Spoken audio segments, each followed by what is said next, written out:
Be loud, please be loud.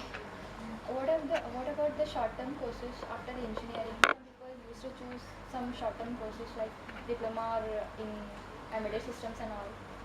How it will be helpful? How it will be helpful, is it? Okay, so you're ANC, you CS, and you want to get into embedded? No. Then? I'm asking this. Generally, okay.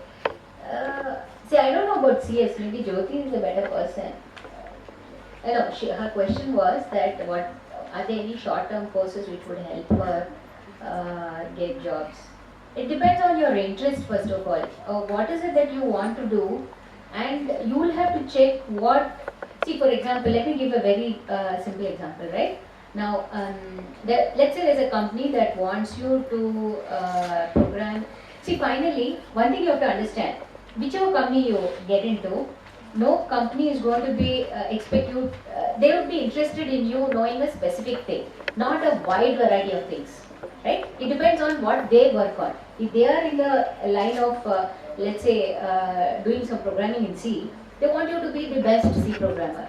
They don't care that you know Java, that you know a lot of other things. So that's why I'm saying a lot depends on what course you select will depend on what is it that you want to do after your engineering, which kind of companies you want to target. You need to find out in the kind of work they do, what is the most popular languages that get used, or the kind of software that gets used, and then see if there are if there are training institutes which will give you those skills. That will give you an edge over the others when you go and apply to those companies, saying, look, I'm already trained on this, and I know that you do things like this. Believe me, nothing boosts your what you call it. Your image with the company you're interviewing as knowing about the company.